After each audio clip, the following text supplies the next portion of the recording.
ನೋಡಿ, ಬಹಳ ದೊಡ್ಡ ಮಟ್ಟದಲ್ಲಿ ವದಂತಿಗಳಿಗೆ ಕಿವಿಗೊಡುವಂತ ಕೆಲಸವನ್ನ ನಡೆಯುತ್ತೆ. ಸ್ಪೆಷಲ್ ತುಂಬಾ ಕಡೆಗಳಲ್ಲಿ ಆಗುತ್ತೆ ಈ ವದಂತಿಗಳ ವಿಚಾರದಲ್ಲಿ. ಹಾಗೆ ಈ ಲಾಕ್ಡೌನ್ ವಿಚಾರದಲ್ಲೂ ಕೂಡ ಈಗ ವದಂತಿ ಹಬ್ಬಿತ್ತು. ಯುದ್ಧ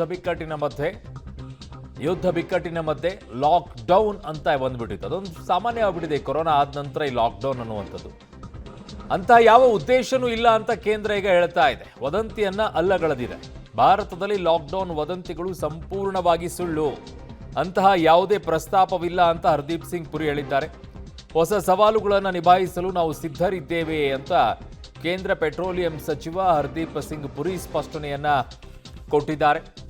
ಸೊ ನಮ್ಮ ಹತ್ರ ಈಗ ಇರುವಂತಹ ಸ್ಟಾಕ್ ಇನ್ನು 70 ದಿನಗಳಿಗೆ ಆಗುವಷ್ಟು ನಮ್ಮ ಹತ್ರ ಪೆಟ್ರೋಲ್ ಸ್ಟಾಕ್ ಇದೆ, ಡೀಸೆಲ್ ಸ್ಟಾಕ್ ಇದೆ. ಯಾವ ಸಮಸ್ಯೆಗಳು ಕೂಡ ಇಲ್ಲ. ಇನ್ನೂ ಹೆಚ್ಚಿನ ರೀತಿಯಲ್ಲಿ ಅಂದರೆ ಇನ್ನೂ 20 ದಿನಗಳಿಗೆ, ಅಂದರೆ ಈಗ ಟೋಟಲ್ 70 ದಿನ, ಇನ್ನೂ 20 ದಿನಗಳಿಗೆ ಹೆಚ್ಚಿನ ರೀತಿಯಾದಂತಹ ಸ್ಟೋರೇಜ್ ಮಾಡ್ಕೊಳ್ಳುವಂಥ ಕೆಪಾಸಿಟಿ ನಮ್ಮ ಹತ್ರ ಇದೆ. ಅದನ್ನು ಕೂಡ ಈಗ ತರಿಸ್ಕೊಳ್ತಾ ಇದ್ದಾರೆ. ಈಗ ಹಾರ್ಮುಜ್ ಜಲಸಂಧಿ ಓಪನ್ ಆದ ನಂತರ ಅವು ಕೂಡ ಬರುತ್ತೆ. ಸೊ ಯಾವ ಸಮಸ್ಯೆಗಳು ಕೂಡ ಇನ್ನೂ 2 ತಿಂಗಳವರೆಗೂ ಕೂಡ 3 ತಿಂಗಳವರೆಗೂ ಏನು ಸಮಸ್ಯೆ ಆಗೋದಿಲ್ಲ ಅಂತ ಹೇಳ್ತಾ ಇದ್ದಾರೆ. ನನ್ನ ಸಹೋದ್ಯೋಗಿ ಶಬೀರ್ ನನ್ನ ಸಂಪರ್ಕಕ್ಕೆ ಸಿಗ್ತಾ ಇದ್ದಾರೆ. ಶಬೀರ್, ಈಗ ಯಾವ ಸ್ಥಿತಿಯಲ್ಲಿ ಇದ್ದೀವಿ ನಾವು ಪರಿಸ್ಥಿತಿ ದೇಶದಲ್ಲಿ ತೈಲದ ವಿಚಾರದಲ್ಲಿ? LPG ಅಂತೂ ನಾವು ಕಡಿಮೆ ಇದೆ ಅನ್ನುವಂಥದ್ದು ನಮಗೂ ಗೊತ್ತಿದೆ, ಅದರ ಪರಿಸ್ಥಿತಿ ಏನು ಅಂತೇಳಿ. ಆದರೆ ತೈಲದ ವಿಚಾರದಲ್ಲಿ ಜೊತೆಗೆ ಈ ಲಾಕ್ಡೌನ್ ವದಂತಿ ಯಾಕೆ ಹಬ್ತಾ ಇದೆ, ಯಾಕೆ ಇದನ್ನು ಬರುವಂಥ ಸಾಧ್ಯತೆಗಳನ್ನು ಯಾಕೆ ವ್ಯಕ್ತಪಡಿಸ್ತಾ ಇದ್ದಾರೆ ಅಂತ? ನೋಡಿ, ಇತ್ತೀಚೆಗೆ ಪ್ರಧಾನಿ ನರೇಂದ್ರ ಮೋದಿ ಅವರು ಸಂಸತ್ನಲ್ಲಿ ಮಾತನಾಡಬೇಕಾದಂಥ ಸಂದರ್ಭದಲ್ಲಿ ಒಂದು ಹೇಳಿಕೆಯನ್ನು ಕೊಟ್ಟಿದ್ರು.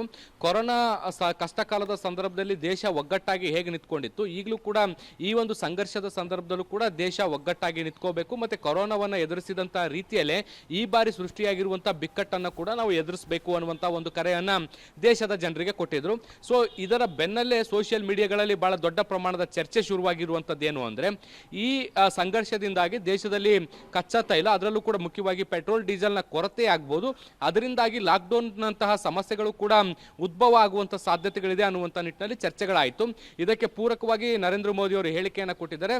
ದೇಶದಲ್ಲಿ ಯಾವಾಗ ಬೇಕಾದರೂ ಲಾಕ್ಡೌನ್ ಆಗಬಹುದು ಅನ್ನುವಂತಹ ಸುದ್ದಿಗಳು ಕೂಡ ಹರಿದಾಡಲಿಕ್ಕೆ ಶುರುವಾಯಿತು. ಸೊ ಇದರ ಬೆನ್ನಲ್ಲೆಗೆ ಕೇಂದ್ರ ಸರ್ಕಾರ ಸ್ಪಷ್ಟನೆಯನ್ನು ಕೊಡುವಂಥ ಕೆಲಸವನ್ನು ಮಾಡ್ತಾ ಇರುವಂಥದ್ದು.